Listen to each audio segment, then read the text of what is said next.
Good morning to all of you. Retailing Management, Unit 2, last concept. Explain how to develop an assortment plan.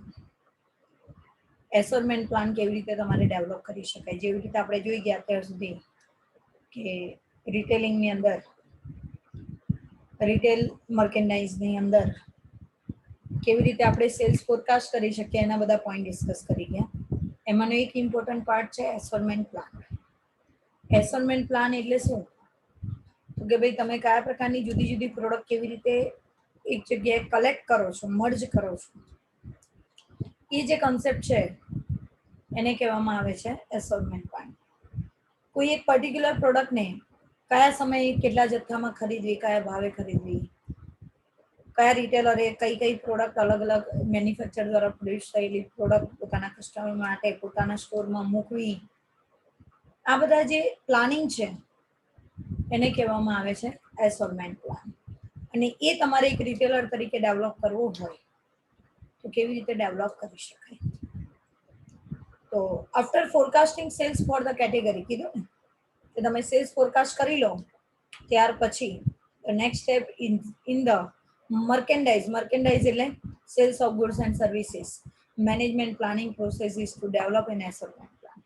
એટલે કે એક management તરીકે, એક retail મર્કેન્ડાઇઝર તરીકે જ્યારે તમારું સેલ્સ ફોરકાસ્ટિંગનું સ્ટેપ ઓવર થાય, કન્સેપ્ટ પૂરો થાય, ત્યાર પછી એક મેનેજર તરીકે, એક મેનેજમેન્ટ પર્સન તરીકે તમારે તમારી પ્રોડક્ટનું એસોર્ટમેન્ટ પ્લાન તમારે પ્રિપેર કરવો જોઈએ. એટલે કે કઈ કઈ પ્રોડક્ટ તમે સેલિંગ માટે મૂકશો એનું પ્લાનિંગ તમારે કરવું જોઈએ. નાઉ મીનિંગ ઓફ એસોર્ટમેન્ટ પ્લાન. તો શું કહે છે મીનિંગ ઓફ એસોર્ટમેન્ટ પ્લાન? તો કે an assortment plan is the set of SKUs. SKUs એટલે સ્ટોક કીપિંગ યુનિટ્સ. એટલે એસોર્ટમેન્ટ પ્લાન એ શું છે કે જુદા જુદા પ્રકારની વસ્તુનો કેટલો સ્ટોક રાખવો, કેટલા યુનિટમાં સ્ટોક રાખવો, કયા કયા પ્રકારની પ્રોડક્ટ, કયા કયા બ્રાન્ડની પ્રોડક્ટ કેટલી ક્વોન્ટિટીમાં તમારી પાસે રિટેલર તરીકે તમારા દુકાનમાં, તમારી શોપમાં હોવી જોઈએ.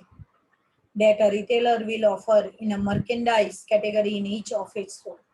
કે જે એક રિટેલર તરીકે તમે તમારા કસ્ટમરને તમારી ગુડ્સ અને સર્વિસીસ સોલ્ડ કરવા માટે અલગ અલગ કેટેગરીની જે વસ્તુના કેટલા જથ્થામાં તમે એ વસ્તુ રાખશો, કેટલા સ્ટોકમાં તમે એ વસ્તુ રાખશો, એનું જે પ્લાન એને કહેવામાં આવે છે એસોર્ટમેન્ટ પ્લાન. એના માટે આ જે એસોર્ટમેન્ટ પ્લાન છે, as a manager, as a retailing manager, you have to just mostly concentrate on your the customer behavior. Then after you have to make the assortment plan. તમે તમારા કસ્ટમરને, if you don't know about your customer, જો તમે તમારા કસ્ટમરને જાણતા નહીં હોય, ઓળખતા નહીં હોય, તો તમે SKUs સ્ટોક કીપિંગ યુનિટ્સમાં જે ટેકનિક છે એમાં તમે ફેલ જશો and ultimately fail your business as a retailer. કેમ? તો કે કસ્ટમરને જે જોઈએ એટલી વસ્તુ તમારી પાસે સ્ટોકમાં અવેલેબલ જ નથી. તો કસ્ટમર તમારી પાસે વધારે ને વધારે જે વસ્તુની ડિમાન્ડ કરતો હોય તો એનો સ્ટોક ફૂલ્લી અવેલેબલ હોવો જોઈએ. ઘણીવાર તમે જુઓ છો કે રિટેલર શોપમાં જાઓ તો the businessman say it is not available. બરાબર છે? તો એ બધી વસ્તુ એ તમારા એસોર્ટમેન્ટ પ્લાનનો એક પાર્ટ છે કે કઈ વસ્તુનો કેટલો પાર્ટ તમે સ્ટોકમાં રાખશો એક રિટેલર તરીકે. બરાબર છે? નેક્સ્ટ છે હવે એ એસોર્ટમેન્ટ પ્લાન માટે અહીંયા બે પોઈન્ટ આપ્યા છે, કેટેગરી, વેરાયટી એન્ડ અસોર્ટમેન્ટ. એટલે કે જુદા જુદા પ્રકારની કઈ પ્રોડક્ટ, કઈ બ્રાન્ડ, કયો મેન્યુફેક્ચરની પ્રોડક્ટ તમે કમ્બાઈન કરશો તો એ અલગ અલગ વેરાયટીના આધારે, અલગ અલગ પ્રોડક્ટના આધારે તમે જે નીડ એક જ છે કસ્ટમરની, પણ એ નીડ સેટિસ્ફાય કરવા માટેની જે ગુડ્સ અને સર્વિસીસ છે એમાં ડિફરન્શિએશન, વેરાયટીઝ પ્રોવાઈડ કરો. આજે એવું કહું કે ફાસ્ટ ફૂડ, તો ફાસ્ટ ફૂડની અંદર ટોટલી અલગ અલગ પ્રકારના નાસ્તા, બ્રેકફાસ્ટ પણ હોઈ શકે, ક્રન્ચી બ્રેકફાસ્ટ આવે છે તે. તો ઘણીવાર એવું પણ હોઈ શકે કે જે ફૂડ બેઝ પ્રોડક્ટ આવે છે માર્કેટની અંદર રેડીમેડ, આજે પીઝા છે, બર્ગર છે, એ બધી વસ્તુ પણ એ ફૂડ બેઝ જ પ્રોડક્ટ કહેવાય.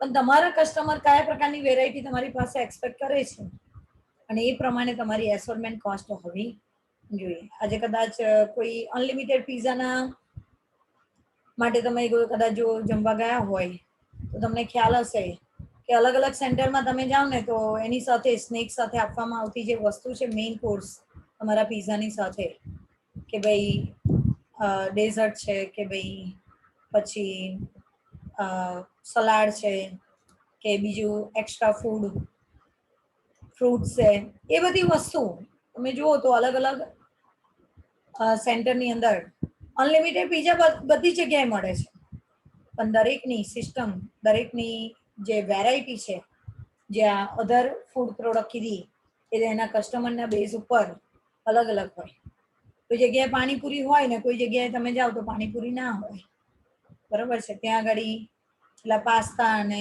સેન્ડવિચ ને એવું બધું હોય તો કોઈ જગ્યાએ સેન્ડવિચ ને વેફર ના હોય કોઈ જગ્યાએ ફ્રેન્ચ ફ્રાઈઝ હોય તો આ બધી અલગ અલગ વેરાયટી તમારે તમારા કસ્ટમરને પ્રોવાઈડ કરવાની છે The assortment or depth of the merchandise is the number of SKUs within a category.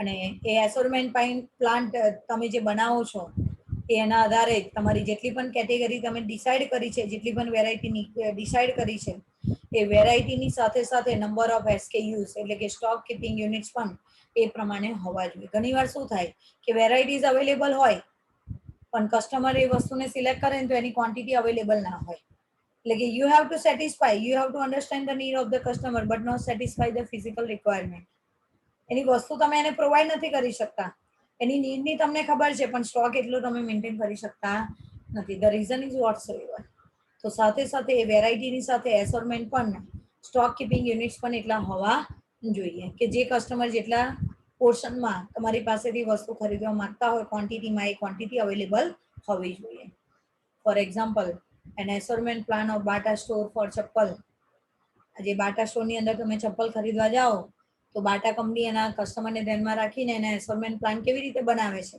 તો કે is explain as a follow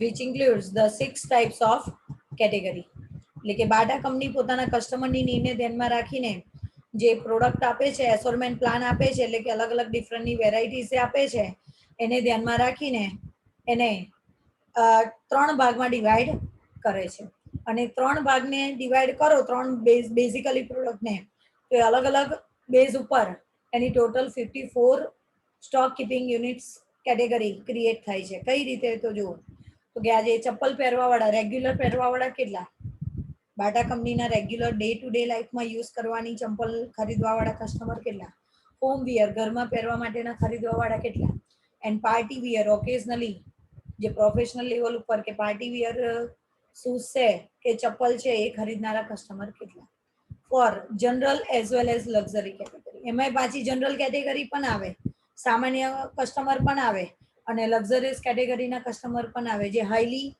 તમારી ક્વોલિટીને પ્રેફરન્સ આલે નોટ અ ક્વોન્ટિટી એવા કસ્ટમર પણ હોય એટલે જનરલ કસ્ટમરની નીડ સેટિસ્ફાય થાય એ પણ ધ્યાનમાં રાખવાનું અને લક્ઝરીયસ કસ્ટમરની નીડ સેટિસ્ફાય થાય એ પણ ધ્યાનમાં રાખવાનું આ દરેક કેસને ધ્યાનમાં રાખીને બાટા કંપની જ્યારે પોતાનો એસોર્ટમેન્ટ પ્લાન બનાવે તો આ રીતે બને નીચે આ ઇલિસ્ટ્રેશન સમજૂતી માટે છે સમજવાનો પ્રયત્ન કરજો in each case variety there are 54 SKUs જો આ બધી વેરાયટીને ધ્યાનમાં રાખીને બાટા કંપની પોતાની પ્રોડક્ટ બનાવે ચંપલની તો ટોટલ 54 સ્ટોક કી યુનિટ્સ એમને મેન્ટેન કરવા પડે એટલે કે 54 અલગ અલગ જાતનો સ્ટોક એમને રાખવો પડે તો કેવી રીતે 54 SKUs થયા તો કે 6 કેટેગરી 6 અલગ અલગ કેટેગરી કઈ કઈ તો કે રેગ્યુલર હોમવેર અને પાર્ટીવેર એમાંય પાછું જનરલ અને લક્ઝરિયસ બરાબર છે એમાંય 3 કલર કંપની બેઝિકલી તમે જાઓ ને બાટા કંપનીના શોરૂમમાં કદાચ ગયા હોય તો તમને ખબર હશે મોસ્ટલી 3 કલર હોય બ્લેક બ્લુ ને cherry base colour otherwise white colour હોય 3 કલરનો ઓપ્શન આપે છે કંપની અને 3 સાઇઝ અલગ અલગ કસ્ટમરની નીડને ધ્યાનમાં રાખીને રેગ્યુલર ને એ બધા કસ્ટમરની નીડને ધ્યાનમાં રાખીને તમારે 3 અલગ અલગ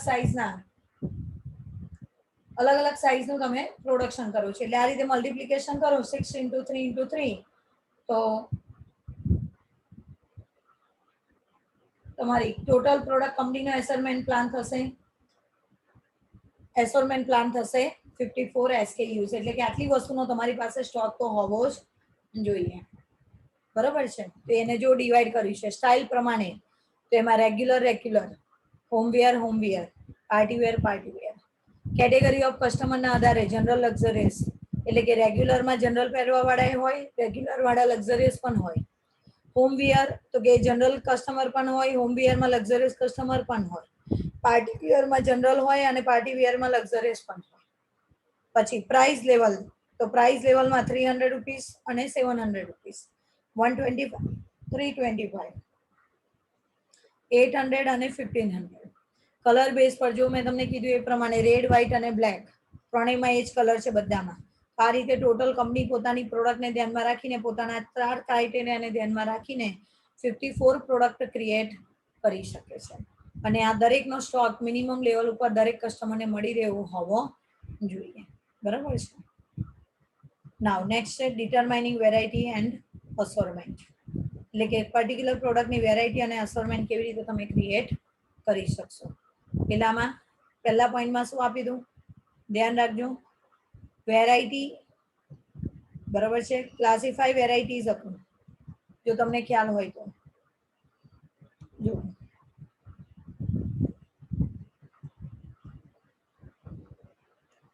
જો કેટેગરી વેરાયટી હતું, શું હતું? કેટેગરી, વેરાયટી અને અસોર્ટમેન્ટ. હવે નેક્સ્ટ પોઈન્ટ છે, શું આપ્યું છે એમાં? Determining variety. હવે એમાંથી તમારી પાસે જે અલગ અલગ પ્રકારની વેરાયટી છે, જેમ કે ઉપર કીધું કે બાટા કંપની પાસે ટોટલ 54 પ્રોડક્ટ થઈ, તો 54 માંથી હવે બાટા કંપની પોતે ડિસાઈડ કરવાનું અને એમાંથી એસોર્ટમેન્ટ પ્લાન, કે પોતાના કસ્ટમર માટે કયા પ્રકારનો પ્લાન એને ક્રિએટ કરવો છે, કેવી પ્રોડક્ટ, કઈ પ્રોડક્ટને વધારે પ્રેફરન્સ આપવું છે, કઈ પ્રોડક્ટને ઓછું પ્રેફરન્સ આપવું છે, એનો પણ એને એસોર્ટમેન્ટ પ્લાન બનાવવો પડે. The process of determining the variety and assortment for a category is called editing the assortment. અને આ જે પ્રોસેસ કંપની ફોલો કરે છે એઝ અ રિટેલર તરીકે, એને એડિટિંગ ધ એસોર્ટમેન્ટ પ્લાન કહેવામાં આવે છે. અનધર શબ્દમાં, when editing the assortment for a category like ચપ્પલ, the buyer consider the following factors. બરોબર છે. એક બાયર તરીકે તમારે નીચે આપેલા ફેક્ટર્સ, જ્યારે તમે વેરાયટી પોઈન્ટ ઓફ વ્યૂ એસોર્ટમેન્ટ કરતા હોય, વેરાયટી નક્કી કરવા માટે એસોર્ટમેન્ટ કરવાનું હોય, તો નીચે આપેલા 6 પોઈન્ટ્સ, 6 ફેક્ટર તમારે ધ્યાનમાં લેવા પડે. એમાં પહેલો પોઈન્ટ કયો આપ્યો છે? રિટેલ સ્ટ્રેટેજી, એટલે કે તમે તમારી પ્રોડક્ટનું સેલિંગ કરવા માટે, ગુડ્સ અને સર્વિસીસનું સેલિંગ કરવા માટે રિટેલ કસ્ટમર સાથે કેવી સ્ટ્રેટેજી તમે ફોલો કરો છો.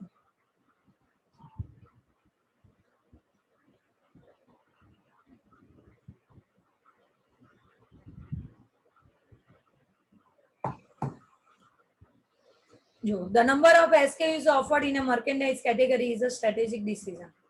એટલે કે સૌથી પહેલું તમારે રિટેલ સ્ટ્રેટેજી બનાવવા માટે તમારે SKU, સ્ટોક કીપિંગ યુનિટ્સ સિસ્ટમને તમારે ધ્યાનમાં લેવી જ પડે, તો જ તમે પ્રોપરલી ગુડ્સ અને સર્વિસીસનું સેલિંગ કરી શકો. The breadth and depth, breadth એટલે અહીંયા લંબાઈ અને પહોળાઈ એવું નથી, બરોબર છે, પણ તમે કેવા પ્રકારની ગુડ્સ અને સર્વિસીસમાં ક્યાં સુધી કેટલા પ્રકારની અલગ અલગ વેરાયટીઝ અને અલગ અલગ પ્રાઇસ લેવલને બધું નક્કી કરશો, એને કહેવાશે અહીંયા breadth and depth. The breadth and depth of the assortment in a merchandise category can affect the retailer's brand image. Retailers might increase the assortment in categories that are closely associated with their image. બરોબર છે. તો કે retailer એવી પ્રોડક્ટનું એસોર્ટમેન્ટ કરવું જોઈએ કે જે એના ઓબ્જેક્ટિવ સાથે, એની ઇમેજ સાથે સેટ થાય.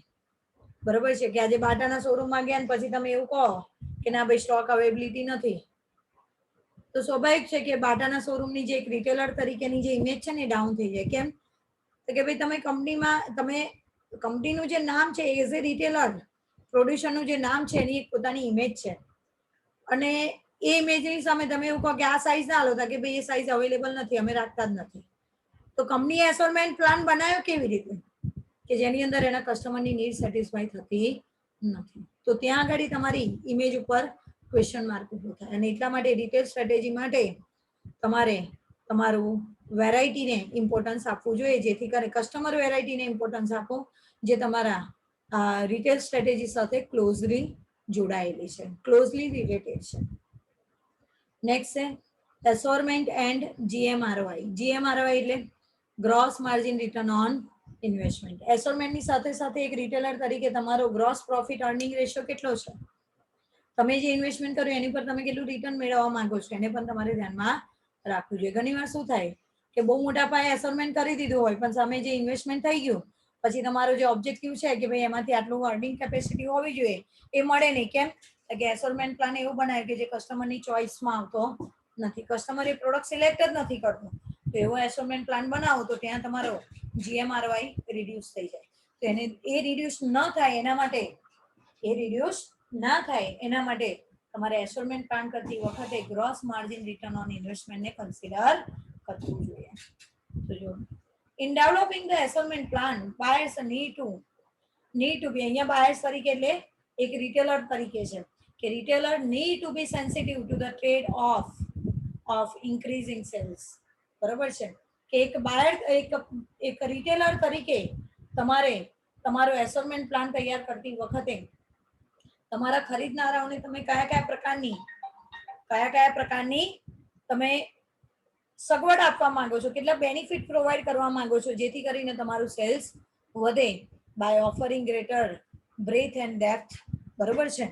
But at the same time potentially reducing inventory turnover. તો બીજી બાજુ તમારું જે ટર્નઓવર છે, ઇન્વેન્ટરી ટર્નઓવર છે એ શું થઈ જશે? રિડ્યુસ થઈ જશે. એન્ડ GMROI એ બંને રિડ્યુસ થશે. ટર્નઓવર ઓછું થશે તો તમારું જે રિટર્ન છે, તમારું જે પ્રોફિટ મેક્સિમાઇઝેશન, પ્રોફિટનો ઓબ્જેક્ટિવ છે એ ઓછો થઈ જશે because of the increase inventory investment. અને જેના કારણે તમારું ઇન્વેન્ટરી ઇન્વેસ્ટમેન્ટમાં શું થતો જશે? વધારો થતો જશે. એટલે ઇન્વેસ્ટમેન્ટ વધારતા જશો અને બીજી બાજુ પ્રોફિટ અને ટર્નઓવર બંને ઓછા થાય તો you have two lost as a retailer તરીકે તમને લોસ થશે. નેક્સ્ટ છે complementary merchandise. When buyer develop assortment plan, they need to sensitive to consider the degree to which categories in department complement each other. એટલે કે જ્યારે તમે એસોર્ટમેન્ટ plan બનાવો તો એ તમારા કયા દરેક ડિપાર્ટમેન્ટની અંદર, દરેક પ્રોડક્ટની ડિપાર્ટમેન્ટની અંદર, દરેક અલગ અલગ પ્રોડક્ટના ડિપાર્ટમેન્ટની અંદર કઈ પ્રોડક્ટ એકબીજાની કોમ્પ્લિમેન્ટ છે કે જેના કારણે કસ્ટમર તમે જે એસોર્ટમેન્ટ પ્લાન બનાવ્યો છે એને છોડીને બીજી કોઈ પ્રોડક્ટ ખરીદી લે જેના કારણે તમારો પ્રોફિટ ઓછો થઈ જાય. અધરવાઇઝ તમારો એસોર્ટમેન્ટ પ્લાન એવો બનાવો કે જે મેઇન પ્રોડક્ટ છે એ ટ્રેડ ઓફમાં જતી હોય, એટલે કે ડિસ્કાઉન્ટમાં જતી હોય, લો પ્રાઇસમાં જતી હોય, પણ એની સાથે જોડાયેલી એસોર્ટેડ પ્રોડક્ટ એની સાથે સંકળાયેલી બીજી પ્રોડક્ટ એવી રાખો કે જેમાં તમને હાઈ પ્રોફિટ મળે. અને એ જે બિઝનેસ તમે કરો એને કહેવાય કોમ્પ્લિમેન્ટરી મર્કેન્ડાઇઝ. બરોબર છે કે જેના કારણે એક રિટેલર તરીકે તમને લોસ નહીં જાય. એટલીસ્ટ મેઇન પ્રોડક્ટમાં પ્રોફિટ ના મળે પણ એની એસોર્ટમેન્ટ પ્રોડક્ટના કારણે, એની રિલેટિવ પ્રોડક્ટના કારણે, કોમ્પ્લિમેન્ટરી પ્રોડક્ટના કારણે તમને બિઝનેસમાં પ્રોફિટ મળે. તો આવી સ્ટ્રેટેજી કોમ્પ્લિમેન્ટરી મર્કેન્ડાઇઝના આધારે તમારે પ્રિપેર કરવી પડે. તો જો for example DVD players may have a low GMROI. એટલે કે એક કંપનીના પ્રોડ્યુસર તરીકે, રિટેલર તરીકે તમે DVD લો પ્રાઇસમાં વેચો છો, suggesting that the buyer carry a limited assortment. બરોબર છે. અને બાયર એવું ડિસિઝન લેશે કે ભાઈ DVD બહુ સસ્તી છે અથવા DVDની પ્રાઇસ ઓછી છે. But customer who buy a DVD player might also buy complementary products and service such as accessories, cables and warranties that have a high GMROI. પણ એની સાથે કસ્ટમર આજે DVD ભલે પ્રાઇસ ઓછી છે પણ DVDની સાથે કોમ્પ્લિમેન્ટરી જે પ્રોડક્ટ છે એની પૂરક જે વસ્તુઓ છે એને સપોર્ટ કરે એવી જે બધી પ્રોડક્ટ છે તો એ તમે પ્રોડક્ટ એવી રીતે રાખો, એની પ્રાઇસ એવી રાખો કે જે હાઈ હોય અને એના કારણે એઝ અ રિટેલર તમને પ્રોફિટ મળે. તમારો GMROI જે અહીંયા લોસ થયો છે એ અહીંયા તમે એટલીસ્ટ કવર કરી શકો. એવી રીતના તમારો કોમ્પ્લિમેન્ટરી મર્કેન્ડાઇઝ પ્લાન હોવો જોઈએ. Thus buyer may decide to carry more DVD players SKUs to increase the more profitability accessories sales. બરોબર છે. ઓકે. તો આ રીતે કોમ્પ્લિમેન્ટરી મર્કેન્ડાઇઝ દ્વારા પણ તમે તમારી એસોર્ટમેન્ટ પ્રોડક્ટનો પ્લાન ક્રિએટ કરી શકો. નાવ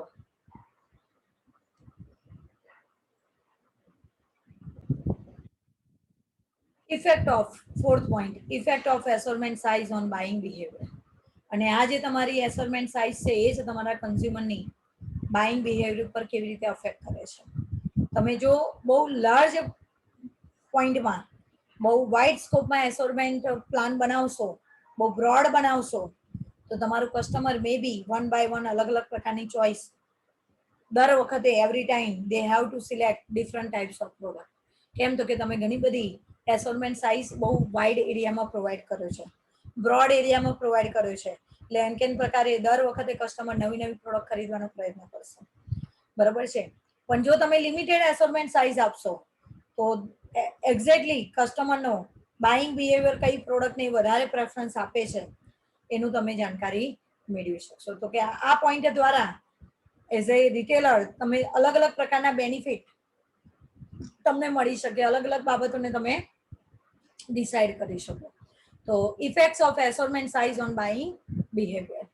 તો કે offering large assortment provide a number of benefits to customer. કીધું ને કે જેટલું તમે એસોર્ટમેન્ટ સાઇઝ વધારે આપશો એટલો કસ્ટમરને બેનિફિટ વધારે થશે. કેમ તો કે કસ્ટમરને અલગ અલગ ચોઇસ પ્રેફરન્સ મળશે.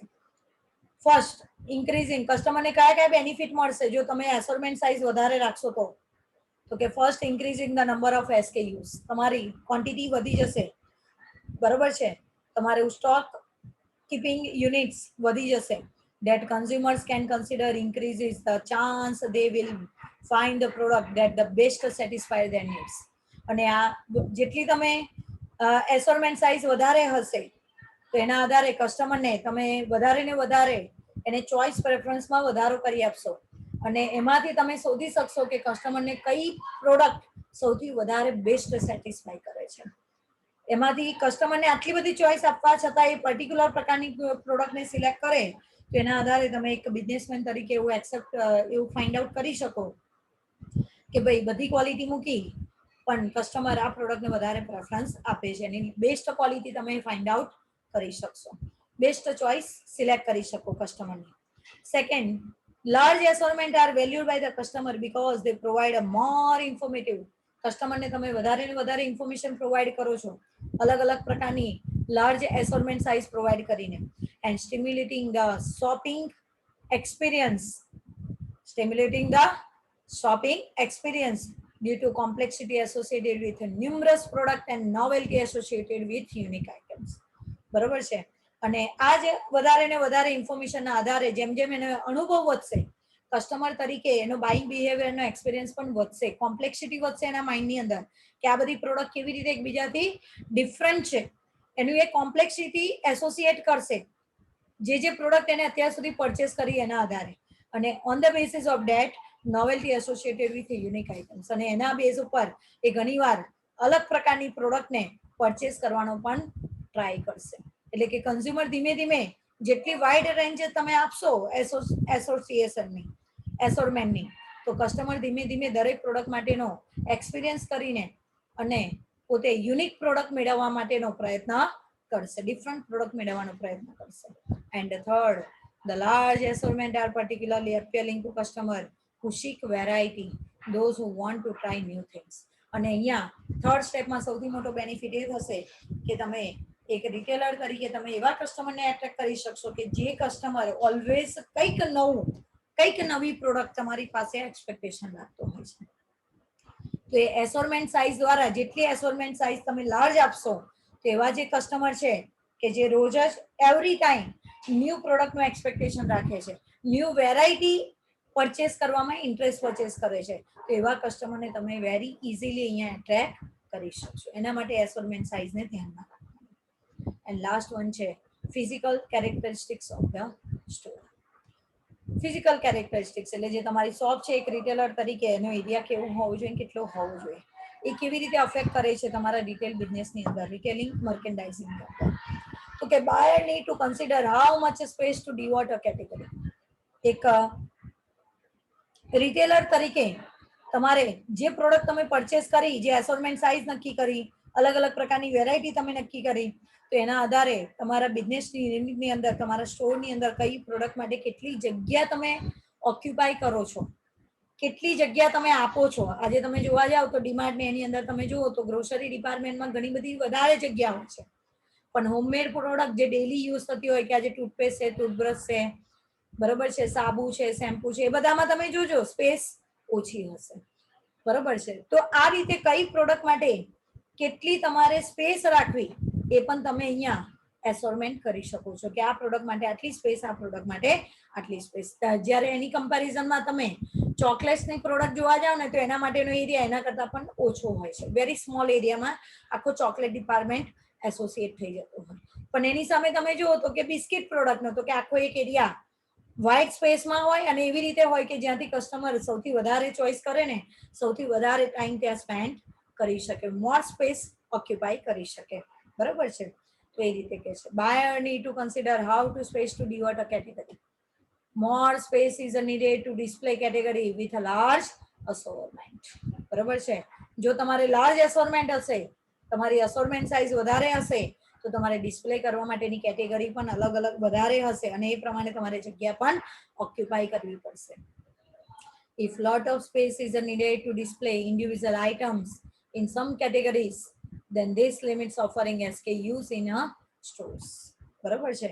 અને જ્યારે આ પર્ટિક્યુલર આઇટમનું તમે ઇન્ડિવિજ્યુઅલી પછી એને સ્પેસ ઓક્યુપાય કરો તો સાથે સાથે એસકેયુઝની બરાબર છે જે સ્ટોક કીપિંગ યુનિટ્સની જે સિસ્ટમ છે, લિમિટ છે, એ પણ તમારે ધ્યાનમાં લેવી પડે. જેટલી જગ્યા રાખશો, વેરાયટી ઘણી બધી છે પણ એ વેરાયટી પ્રમાણે જગ્યા પણ હોવી જોઈએ ને એ પ્રમાણે જેટલી ડિફરન્ટ ટાઈપની વેરાયટીઝ હોય એ પ્રમાણે એની એસકેયુ યુનિટ એટલે કે કેટલા સ્ટોક તમે એનો સ્ટોક કીપિંગ યુનિટ્સ કેટલા રાખશો દરેક પ્રોડક્ટના એના આધારે સ્પેસના આધારે તમે એ પણ ડિસાઇડ કરી શકશો. For example, furniture tax up a lot of space. આજે તમે મોટા મોટા મોલમાં જાઓ તો તમને ખબર પડે ઈવામાં ને એમાં એ બધામાં તમને ખ્યાલ હશે ફર્નિચર પણ ત્યાં આગળ વેચાતું હોય. તો furniture tax a lot of space. આજે ઇલેક્ટ્રોનિક્સ આઇટમો, ફ્રીજ, ટીવી બધું જ મળતું હોય છે. આજે ઇનોર્બિટમાં ને ઈવા મોલમાં ને બધે જાઓ તો તમને ખબર પડે એના મોટા મોટા શોરૂમ હોય છે રિટેલર તરીકે એક જ મોલની અંદર. બરોબર છે? And thus furniture retailer typically display one model of a chair or sofa. અને રિટેલર તરીકે પોતાનું ફર્નિચરના સેલિંગ માટે ખાલી એક મોડલ તરીકે એક ચેર અને એક સોફો મૂકશે જેથી કરીને સ્પેસ ઓછી જશે. પણ એમાં જેટલી વેરાયટી હશે બધી વેરાયટીની એક એક પ્રોડક્ટ મૂકશે. And then have photographs. પછી કાં તો બાકીની પ્રોડક્ટ માટે ફોટોગ્રાફ બતાવે or virtual room on a computer to show how the furniture would look their different model. Otherwise એ પોતે એ જ ડિપાર્ટમેન્ટની અંદર એક વર્ચ્યુઅલ કોમ્પ્યુટર રૂમ ઊભો કરે કે જ્યારે કસ્ટમર આવે ત્યારે કસ્ટમરને બતાવવા માટે એ કોમ્પ્યુટર રૂમ ક્રિએટ કરે વર્ચ્યુઅલ, એટલું નહીં પ્રોજેક્ટર દ્વારા બતાવવામાં આવે છે. બરાબર છે? ટેમ્પરરી કસ્ટમર આવે ત્યારે એને બતાવવાનું અને બાકીને બધા જ મોડલમાં બાકીની બધી પ્રોડક્ટ એની અંદર કલરથી માંડીને સાઇઝથી માંડીને બધું તમે એમાં બતાવો. બરાબર છે? તો આ રીતે તમે તમારી પ્રોડક્ટના આધારે કેટલી સ્પેસ જોઈશે, સ્ટોરમાં કેટલી કયા પ્રોડક્ટ માટે કેટલી જગ્યા જોઈશે એ પણ તમે ડિસાઇડ કરી શકશો. ઓકે? તો અહીંયા તમારો આ જે લાસ્ટ કન્સેપ્ટ હતો એ આપણે ડિસ્કસ કરી ગયા. બરાબર છે? ઓકે? હવે બીજા બે નાના નાના કન્સેપ્ટ વચ્ચે મેં બાકી રાખ્યા છે કારણ કે એના રિલેટેડ વર્ડ્સ અહીંયા યુઝ આવતા હતા એટલા માટે આની અંદર ઇન્ફોર્મેશન આપેલી હતી. જો તમને ખ્યાલ આવે તો concept of buying system. Concept of buying system.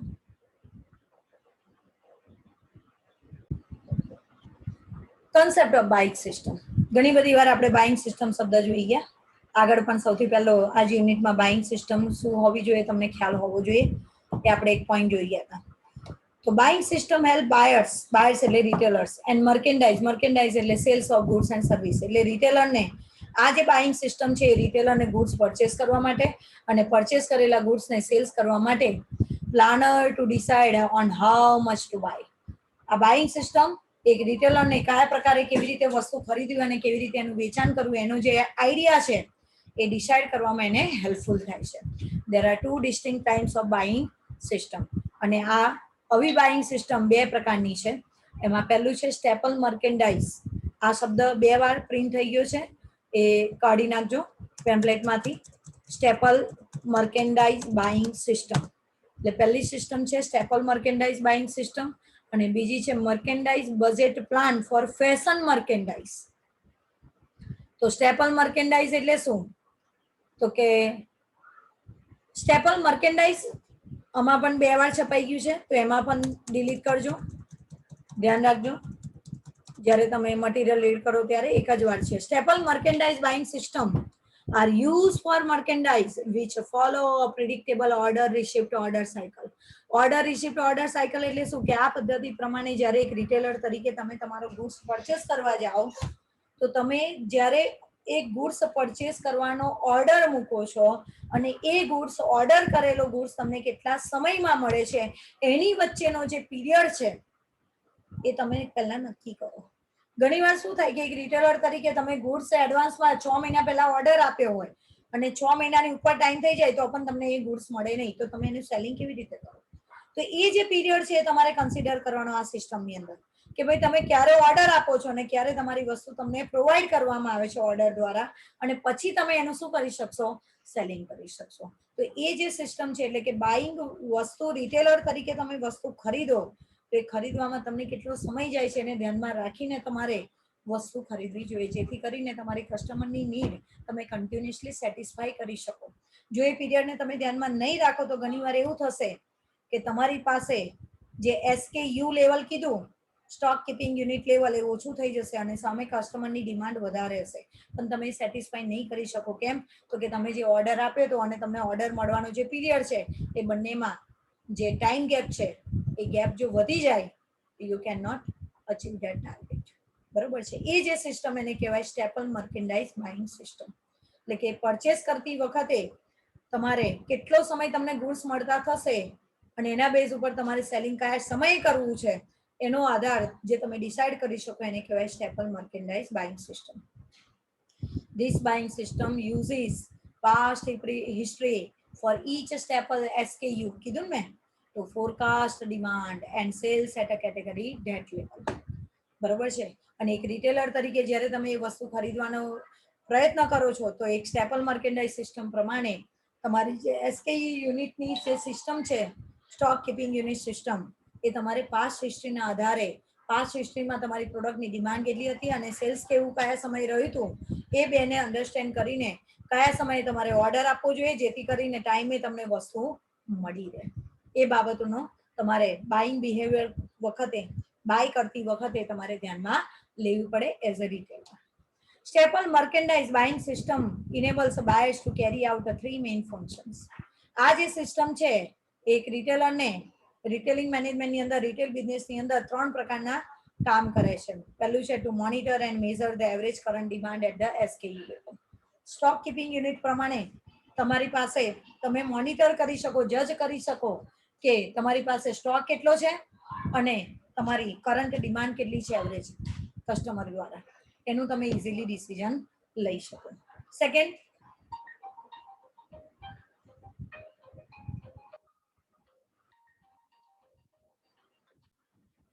Second છે સ્ટેપલ મર્કેન્ડાઇઝ બાઇંગ સિસ્ટમ. તો કે forecast the future SKU demand with marketing adjustment for seasonal fluctuation and change in trend. પાછલા વર્ષનો તમારો SKU જે સિસ્ટમ છે બરાબર છે સ્ટોક કીપિંગ યુનિટની જે સિસ્ટમ છે એમાં એડજસ્ટમેન્ટ કરીને ફ્યુચરમાં જે સિઝનલ પ્રોડક્ટ છે અથવા તો જે પ્રોડક્ટનો ટ્રેન્ડ ચેન્જ થાય છે ટાઈમ ટુ ટાઈમ એ પ્રમાણે કઈ વસ્તુનો ફ્યુચરમાં કેટલો તમારે સ્ટોક મેન્ટેન કરવો એની ઇન્ફોર્મેશન એક રિટેલર તરીકે તમને સ્ટેપલ મર્કેન્ડાઇઝ બાઇંગ સિસ્ટમ દ્વારા મળશે અને એના આધારે રિટેલર કયા સમયે કઈ વસ્તુની પરચેસ કરવું બાઇંગ કરવું એનું એ ડિસિઝન લઈ શકે. અને નેક્સ્ટ છે work out ordering decision rules for optimum restocking. Work out ordering decision rules for optimum restocking એટલે કે મિનિમમ મેક્સિમમ કેટલો તમારે દરેક ફરીથી નેક્સ્ટ ટાઈમમાં કેટલો તમારે સ્ટોક મેન્ટેન કરવો કે મેક્સિમમ સ્ટોક કેટલો રાખવો દરેક પ્રોડક્ટની અંદર એનું ડિસિઝન તમે અહીંયા લઈ શકો. બરોબર છે? અને સેકન્ડ પોઈન્ટ છે merchandise budget plan for fashion merchandise. The merchandise budget plan helps to work out the inventory investment in a category over a period of time. આ જે પ્લાન છે એ પ્લાન તમારો અમુક સમય બાદ માર્કેટની અંદર for a specific period of time જે લોકોની કસ્ટમરની જે ચોઇસ કેટેગરી બદલાય છે એના બેઝ ઉપર તમારે કઈ વસ્તુની કેવી રીતે બાઇંગ કરવું ખરીદી કરવી એક રિટેલર તરીકે એનો આઈડિયા તમને ફેશન મર્કેન્ડાઇઝ દ્વારા પ્રોવાઈડ કરવામાં આવે છે. એટલે કે માર્કેટમાં તમારે પ્રોડક્ટ ખરીદતા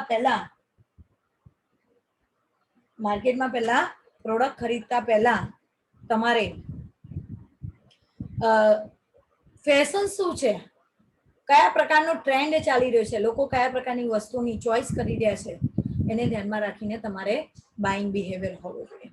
The plan merely specify how much money is to be spent each month to achieve sales and turnover and also the GMROI objective.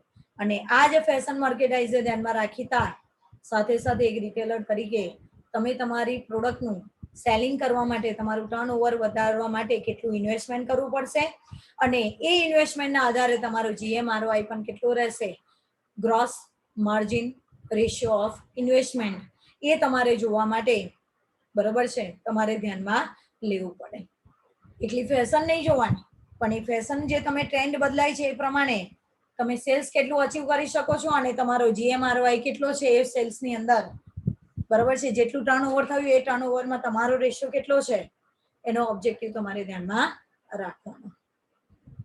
The merchandise plan helps to coordinate the supply and demand for merchandise as well as to ensure that the financial goal are achieved.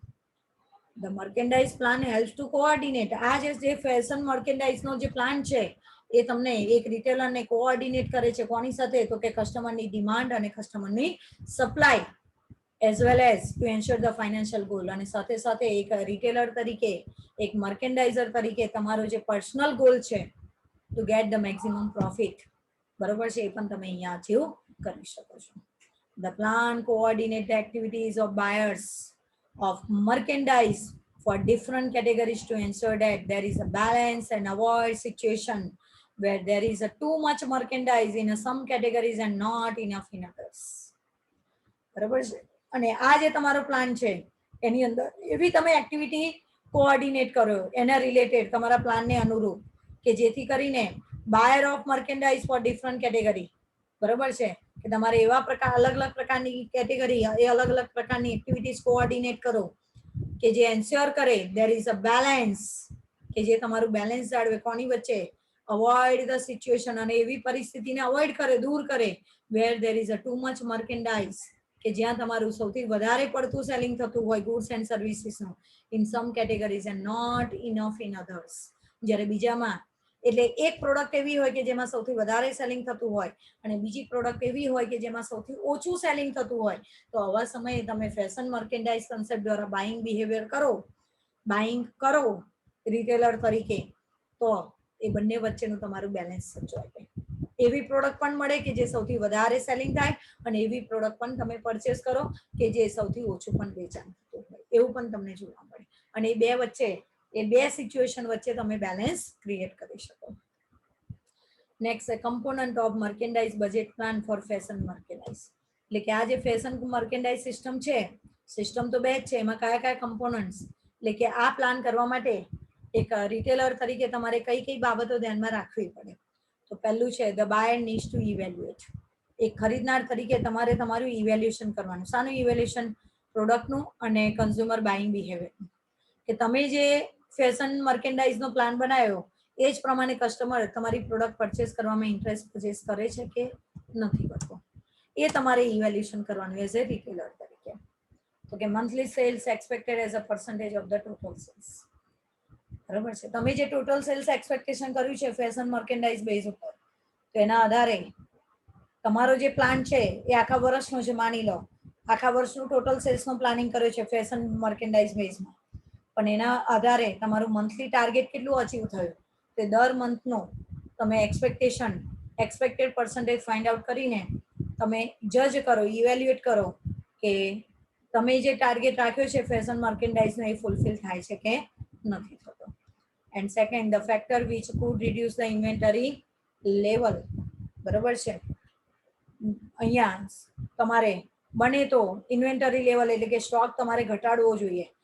કેવી રીતે? Due to માર્કડાઉન એટલે કે જેમ જેમ તમારી product માર્કેટમાં જૂની થતી જશે, બરોબર છે, તેમ તેમ તમારી એ પ્રોડક્ટની પ્રાઇસમાં ઘટાડો થતો જશે. તો એવી પ્રોડક્ટ કઈ છે? તો એવી પ્રોડક્ટને માર્કડાઉન કે જેની માર્કેટમાં સેલિંગ ઓછું થાય છે, તો એવી ઇન્વેન્ટરીને ધ્યાનમાં રાખીને એનો સ્ટોક ઓછો કરો. શ્રિંકેજીસ એટલે કે જે પ્રોડક્ટ વેચાતી જ નથી, જથ્થો પડી જ રહે છે, તો એક રિટેલર તરીકે તમે એ ધ્યાનમાં રાખો, એનો સ્ટોક ઓછો કરો. ડિસ્કાઉન્ટ ટુ એમ્પ્લોઈઝ, બરાબર છે કે ભાઈ આજે એવી કઈ પ્રોડક્ટ છે કે જેની પર તમારે એમ્પ્લોયીને ડિસ્કાઉન્ટ આપીને જ સેલ કરવી પડી, એ ધ્યાનમાં રાખો તો એવી પ્રોડક્ટનો સ્ટોક તમે ઓછો કરી દો, જેથી કરીને જે GMROI નો ઓબ્જેક્ટિવ છે એ પણ અહીંયા ફૂલફિલ થઈ શકે. તો બીજા પોઈન્ટની અંદર શું કહે છે બીજા કમ્પોનન્ટમાં, તો કે ભાઈ તમારું રિડ્યુસ ધ ઇન્વેન્ટરી લેવલ. બરાબર છે, તમારું જે ઇન્વેન્ટરી લેવલ છે તમે બને એટલું આ 3 કન્ડિશનમાં ઓછું રાખો. The stock to sales ratio of the BOM any beginning of the month GMROI. બરોબર છે, અને પછી આ સિસ્ટમ પ્રમાણે જો તમે ફોલો કરશો તો જે નેક્સ્ટ મંથનું સેલ્સ હશે ઓપનિંગમાં, તો એનું રેશિયો સામે બીજા મંથનું જે સેલિંગ હશે એ સાને ધ્યાનમાં રાખીને હશે તમારા GMROI, gross margin ratio of ઇન્વેસ્ટમેન્ટને ધ્યાનમાં રાખીને તમારું સેલિંગ કરી શકાશે. બરોબર છે, એટલે અહીંયા બાઇંગ સિસ્ટમમાં બે સિસ્ટમ સમજાઈ તમને. બરાબર છે, એક સ્ટેપલ સિસ્ટમ સમજાઈ અને બીજી છે fashion merchandise. Okay, now last concept, very small concept is that concept to open to buy system, જેને શોર્ટમાં OTB કહેવાય છે. concept of open to buy system, OTB system. It helps the retailers to project and control future buying so that the flow of merchandise in the store synchronize with the anticipated sales at a desirable stock turn rate, which will ensure a positive cash flow. તો આ જે open to buy system છે એ શું કરે છે, project કરે છે, next planning કરવામાં તમને મદદ કરે છે અને કંટ્રોલ કરવામાં મદદ કરે છે. કઈ બાબતોને? ફ્યુચર બાઇંગ, એટલે કે ભવિષ્યમાં જે તમારી ખરીદી કરવાની જે સિસ્ટમ છે એને કેવી રીતે ખરીદી કરવી ફ્યુચર માટેની નેક્સ્ટ, અને એ ખરીદી ઉપર કેવી રીતે કંટ્રોલ રાખવો એ તમે અહીંયા ડેવલપ કરી શકો. In the flow of the merchandising in the store synchronizing. Store synchronizing એટલે કે આખા તમારા ડિટેલ સ્ટોર જે છે એનું તમે ઇવેલ્યુએશન કરો, સિક્રનાઇઝ કરો, એનું એનાલિસિસ કરો અને એના આધારે તમે નક્કી કરો કે ભવિષ્યમાં તમારે કઈ વસ્તુનું પ્રોજેક્ટ, એટલે કે કઈ વસ્તુ તમારે કસ્ટમર ઓરિએન્ટેડ વસ્તુ ખરીદવી જોઈએ અને કઈ વસ્તુના ખરીદી ઉપર તમારે કંટ્રોલ રાખવો જોઈએ. એ કોની મદદથી થશે? With the anticipated sales as a desirable stock turn rate. જે તમે અગાઉ પાછલા વર્ષોમાં જે તમારું તમે પ્રોડક્ટ પરચેસ કરી હતી એમાંથી એન્ટિસિપેટેડ સેલ્સના આધારે ડિઝાયરેબલ સ્ટોક એ વસ્તુનો કેટલો રાખવો એ તમે સિંક્રનાઇઝ કરીને, એટલે કે ઓવરવ્યુ મેળવીને તમે નક્કી કરો કે કઈ વસ્તુનો અમે મારે કેટલો સ્ટોક રાખવો, જેને ઓપન ટુ બાય સિસ્ટમ કહેવાય. અને પછી એટલી જ પ્રોડક્ટ રાખશે એક રિટેલર તરીકે કે જે એને ખબર જ છે કે કસ્ટમર આ જ પ્રકારની પ્રોડક્ટ પરચેસ કરશે એના બાઇંગ બિહેવિયરના આધારે, અને એ જ પ્રોડક્ટ ઓલવેઝ એ પોતે રિટેલર તરીકે પરચેસ કરશે, જેને ઓપન ટુ બાય સિસ્ટમ કહેવાય.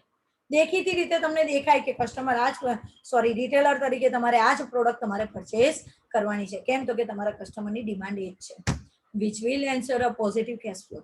અને એના કારણે તમારા રિટેલ બિઝનેસની અંદર એક બિઝનેસમેન તરીકે તમને શ્યોરિટી મળે કે તમારા બિઝનેસમાં તમને કેશ ફ્લો મળશે, positive cash flow, that means profit મળશે, રિટર્ન મળશે, નહીં કે લોસ. બરોબર છે. Open to buy is a planning tool. આ એક એવું ટૂલ છે to assist in a setting budget for sales and merchandise, inventory levels and monitor the existing status of the OTB amount. આ એક એવા પ્રકારનું ટૂલ છે કે જેના દ્વારા તમારે જે ગુડ્સ અને સર્વિસીસ વેચવાની છે તે વેચવા માટે તમારું સેલ્સ બજેટ કેટલું થશે અને સામે એના દ્વારા કેટલી તમને ઇન્કમ મળશે, એનો કેટલો સ્ટોક તમારે મેન્ટેન કરવો પડશે, આ બધી બાબતની ઇન્ફોર્મેશન તમને ઓપન ટુ બાય સિસ્ટમ દ્વારા મળશે. બરોબર છે. એના બેનિફિટ આપે છે, જો 5-6 બેનિફિટ આપ્યા છે. Benefits of open to buy system, OTB. Make an estimate on the amount of working capital required to be employed in inventory from month to month. એટલે કે જો તમે આ સિસ્ટમ વાપરશો તો એક રિટેલર તરીકે તમારે દર મંથ, એવરી મંથ જે વર્કિંગ કેપિટલ જોઈએ તમારા બિઝનેસની અંદર એ કેટલી મળશે, કેટલી રિક્વાયરમેન્ટ હશે એ તમે જજમેન્ટ લઈ શકશો. બરોબર છે. Estimate on the amount of working capital, એટલે કે ઓપન બાય સિસ્ટમ દ્વારા એઝ અ રિટેલર તમારે દર મહિને વસ્તુ ખરીદવા માટે, કારણ કે હવે તમને ખબર જ છે કે કસ્ટમર આટલું દર મહિને ખરીદી કરે જ છે તમારી પાસેથી, આ જ પ્રકારની વસ્તુ, આ જ પ્રાઇસ વાળી વસ્તુ ખરીદે છે, તો એ પ્રમાણે તમારે પણ વસ્તુ ખરીદવા માટે કેટલી કેશ જોઈશે, કેટલી વર્કિંગ કેપિટલ જોઈશે એનો તમને અંદાજ મળી શકે. એટલે એટલું જ ઇન્વેસ્ટમેન્ટ તમે કરશો બિઝનેસમાં. Work out the correct inventory level. Correct inventory level એટલે જેમ જેમ તમે આ રીતે અલગ અલગ પ્રકારની સિસ્ટમ યુઝ કરશો તો on the basis of experience as a retailer તમને અમુક સમય period long period of time તમને એવું ખ્યાલ આવી જશે કે મારે કેટલો ઇન્વેન્ટરી સ્ટોક પણ રાખવો, એનાથી વધારે નહીં ને એનાથી ઓછો નહીં. એટલે ઇન્વેન્ટરી સ્ટોકનું લેવલ પણ તમને જાણવા મળશે. Correct the inventory level to support plant cells and also achieve the GMROI. અને એના દ્વારા જ તમારે કેટલા સેલ્સનું પ્લાનિંગ કરવું અને એના દ્વારા જે તમારો GMROI એટલે કે ગ્રોસ માર્જિનલ રેશિયો તમારે જે અચીવ કરવો છે તો એ પણ કેટલા એ પ્રોફિટ તમારો કેટલા સેલ્સે અચીવ થાય તો એ પ્રમાણે તમે સેલ્સનું પણ પ્લાનિંગ કરી શકો છો. બરોબર છે. નેક્સ્ટ છે work out the merchandise inventory so that the outlet receives the right amount of merchandise at the right time.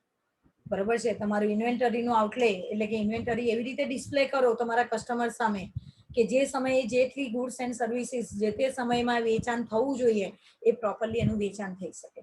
પણ જો પ્રોપર તમે ઇન્વેન્ટરીનું આઉટલે નહીં કરો એટલે કે કસ્ટમર સામે તમે મૂકો નહીં પ્રોડક્ટ, કસ્ટમરને તમારી પ્રોડક્ટ ખબર નહીં પડે કે કઈ કઈ પ્રોડક્ટ તમારી પાસે છે, ડિસ્પ્લેમાં નહીં આવે તો એ રાઈટ ટાઈમે જે સેલિંગ થવું જોઈએ રાઈટ પોર્શનમાં થવું જોઈએ એ ના થાય. કેમ કે કસ્ટમરને દેખાય જ નથી પ્રોડક્ટ, કસ્ટમર અવેર જ નથી કે આ પ્રોડક્ટ અહીંયા અવેલેબલ છે. બરોબર છે. Next ensure a continuous flow of fresh merchandise into the store every month. બરોબર છે. બને ત્યાં સુધી એક રિટેલર તરીકે તમે એવો પ્રયત્ન કરો કે તમારા સ્ટોરની અંદર દર વખતે એક નવી કોઈ ફ્રેશ મર્કેન્ડાઇઝ સિસ્ટમ જોવા મળે એટલે કે દર એવરી ટાઈમ પ્રોડક્ટ ભલે એની એ હોય પણ એની અંદર એક તમને નવી કોઈક ગુડ્સ અને સર્વિસીસનો કોઈક નવો બેનિફિટ તમે કસ્ટમરને પ્રોવાઈડ કરી શકો એનું તમારે કેર કરવાની. And perform the controlling function by comparing actual performance with the OTB pair. Spelling જરા કરેક્ટ કરી લેજો. PAIR આવશે પેર એટલે કે તમારું જે એકચ્યુઅલ પરફોર્મન્સ છે તે અને તમે જે ઓપન ટુ બાય સિસ્ટમમાં જે એસ્ટિમેટ કર્યું હતું તે એ બેની કમ્પેરિઝન કરો and take corrective action whenever required. અને જો તમને એમાં કંઈક સુધારા લાગે, કંઈક ડિફરન્સિએશન લાગે અને કોઈ સ્ટેપ લેવા જેવા લાગે તો એમાં કરેક્શન સ્ટેપ તમારે લેવાના. And last છે provide the organization an opportunity to earn profit through the successful merchandising and buying efforts. બરાબર છે. એટલે કે આના દ્વારા મર્કેન્ડાઇઝિંગ અને બાઇંગ એફર્ટ્સ દ્વારા તમે મેક્સિમમ તમારી જે ઓપોર્ચ્યુનિટી છે બિઝનેસ ઓપોર્ચ્યુનિટી છે એને અચીવ કરવાનો મેક્સિમમ તમે પ્રયત્ન કરી શકો છો. બરાબર છે. This is last concept of unit 2.